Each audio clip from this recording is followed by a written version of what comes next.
Екінші бөлім. Мұхаммед пайғамбардың, оған Аллахтың игілігі мен сәлемі болсын, балалық шағы. Пайғамбарымыздың, оған Аллахтың игілігі мен сәлемі болсын, дүниеге келуі. Жер бетін рухани қараңғылық басқан, барша әлем адамзат баласының небір хайуандықтарына куә болып, санасында сәулесі барлардың рухы мен жүрегі қанжылаған заман. Адам азып ел тозған, жақсылықтың жұрнағында қалмай бара жатқан уақыт. Жер жүзі бақыттың, қуаныш пен шаттықтың бастауы тәухид, яғни бір жаратушыға сенім дегеннен мақұрым еді. Қайда қарасаң да күпір, күнә руханиятты әбден көлеңкелеп тастаған. Әркім әр нәрсеге табынып, болар болмастың бәрін қолдан Тәңірге, жаратушыға айналдырған. Ақиқат билеушісін, шын жаратушысын іздеп аласұрған көңілдер медет іздеп жанталасу деді.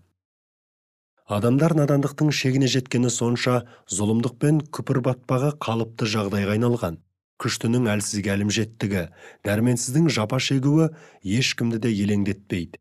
Күллі әлем қайғыға шомып, қасірет толы көңілдер уайымға берілген. Ақыл мен сананы, рух пен жүректі рухани қыспаққа алған күпіршіліктің, көп құдайлықтың бұлайша жалғаса беруі мүмкін еместі.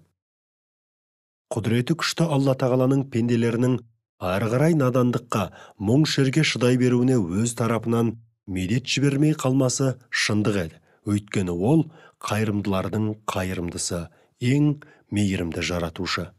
Алла осынау тұманды сейілту үшін рақымдылығының дәлелі ретінде ұлы тұлғаны, Әзіреті Мұхаммедті, оған Аллахтың игілігі мен сәлемі болсын, дүниеге жолдамақ болады. Дүниенің рухани кейпін өз нұрымен сәулелендіріп, адамзатқа, пері мен періштеге, бүкіл болмысқа мәңгілік бақыттың жолын көрсететін жол бастаушының келер күні таяған еді. Әлем үлкен ізетпен өз сұлтанын тағатсыздана күтуде. Жаратылыстағы әрбір зат өздеріне тән тілімен, әрекетімен теңдессіз тұлғаға қош келдің деуге дайындалып, шаттанып тұрды. Милади 571 жыл, сәуір айының 20-сы. Рабиғул әуәл айының 12-ші түні, піл оқиғасынан кейін арада 50-55 күн өткен. Меккенің қарапайым отауларының бірі. Дүйсенбінің таң атуға жақын сәресі уақыты. Осы қарапайым ғана үйде құтты сәтте жалғанда жалғыз рет болатын қайталанбас керемет оқиға жүзеге асты. Екі дүниенің сұлтаны, Әзіреті Мұхаммед саллаллаху алейхи уассалам дүние есігін ашты. Сол мезеттен бастап, бүкіл әлем бұған дейінгі қайғы қасіретін ұмытып, шаттыққа кенелді. Қараңғылық түндігі сыпырылып, айнала нұрға бөленді. Бар дүние ерекше толқыныспен, дін сұлтаны көзін ашып өмірге нұрға толды. Бар дүние көңілдер деп тебіренді.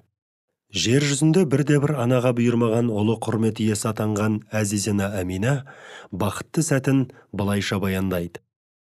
Жүктілігімнің 6-шы айын дедім.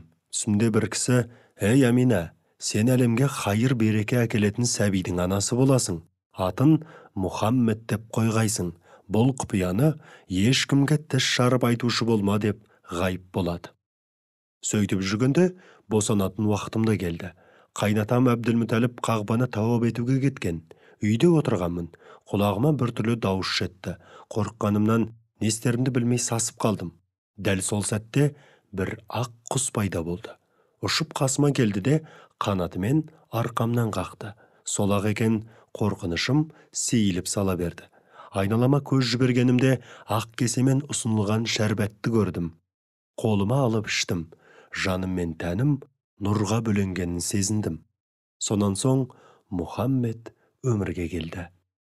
Пайғамбарымыздың бір ерекшелігі арқасында екі жауырынның арасында, дәл жүрек тұсында нәбилік пайғамбарлық мөрі, яғни хатами нәбуәт бар еді.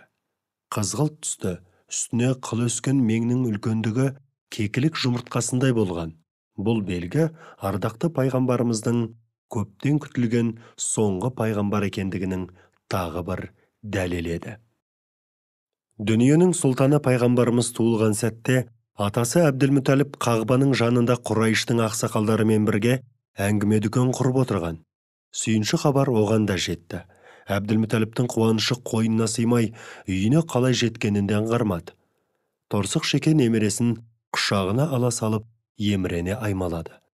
Сәлден уақыттан соң немересін ұлы Әбутәліпке ұстатып тұрып, осы баланы саған аманат еттім. Осы ұлымның мәртебесі биік, ерекше құрметке бөленетін жан болады, деді. Шаранаға ат қою құрметі атасына берілді. Атасы ойланбастан Мұхаммед болсын деді. Арабтарда жаңа туған сәбиге ата-бабаларының атын қою рәсімі ежелден бар. Көпшіліктің неге аталарымыздың бірінің атын қоймадың деген сауалына атасы ұлымның өмірінің ғибратты да баянды болып, Алла тарапынан да, адамдар тарапынан да мақтауға лайық болғанын қалаймын деп жауап берді. Мұхаммед арабшада мақтаулы дегенді білдіреді. Шынында Мұхаммед пайғамбар, оған Аллахтың игілігімен сәлемі болсын, Алланың барша адамзат баласының, тіпті періштелердің мақтауына ие болған бұл дүниедегі жалғыз адам. Өйткені ол осынша мақтанға, марапатқа, құрметке лайық жан. Мұншалық мадаққа терең иманы, Алла жолындағы ынта ықыласымен жоғары әсемде көркем мінез құлқ арқылы қол жеткізді. Бұл мәселеде оған теңдесетін ешкім болған емес, болмайды да.